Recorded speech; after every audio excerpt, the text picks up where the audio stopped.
The last 3 months, 97 femicide cases have been reported, highlighting a troubling rise in gender-based violence. The revelation came during a public forum in Nairobi, where the Technical Working Group on Gender-Based Violence learned that the numbers shot up from 152 in 2023 to 172 in 2024, the highest in 5 years.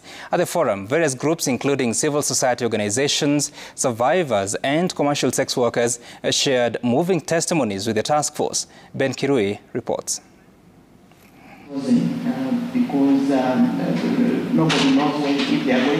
After months of research and data analysis, the Nancy Baraza-led technical working group is now in the final stages of gathering public feedback before presenting its report to the president, tasked in January with tackling the growing crisis of femicide and gender-based violence (GBV) across the country. The group is making significant strides in its work. On the first day of public participation, the task force had powerful testimonies from various groups. Presidential Advisor on Women's Rights, Harriet Chigai, presented a shocking report revealing that more than 172 femicide cases had been recorded in the past 3 months alone. Intimate partners, friends, and family members perpetrate the majority of killings, with about 75% of cases, killings were committed by persons who knew the murdered woman.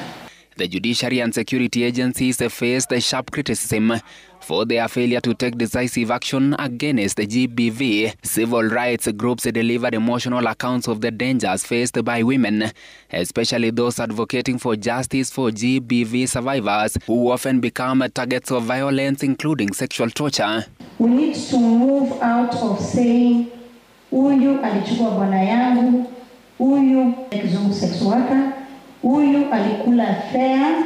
If I ask women in the room, who are majority, I know, including me identifying as a woman, ingekuwa sisi ni kulivenchia wanaume vitu wametufanyia, wangekuwa hai?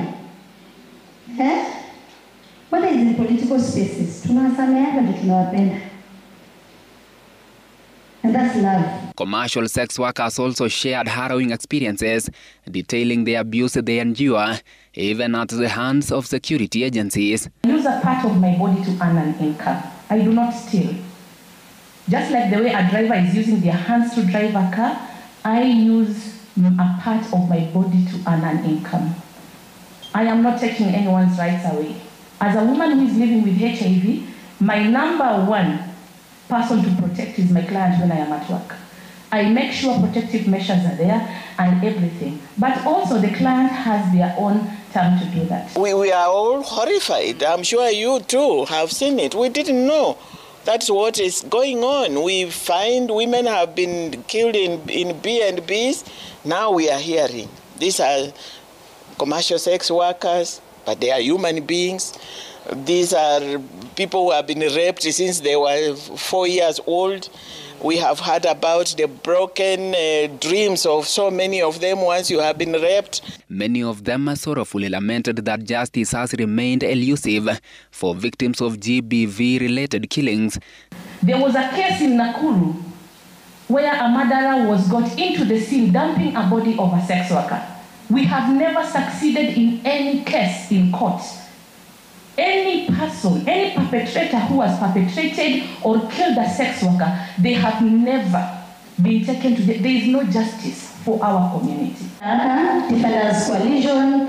The public participation forum continues into its second day on Friday before expanding to other counties. Task Force Chairperson Nancy Baraza reaffirmed the commitment to finding lasting solutions to Kenya's GBV crisis. The president wants actionable recommendations. That's why if you listened, we are asking what is actionable. So, and we want to put recommendations which can be acted on so that Kenyans don't feel they have been left alone. You have heard what these women are saying, being gang raped by police themselves. I think those are things from where we sat. I'm sure Kenyans don't know that is what is going on with women. The technical working group on GBV, including femicide, has been banning the midnight oil for nearly 3 months now. With just 6 days left before submitting their report to the president, they are racing against time to gather input from all the 47 counties.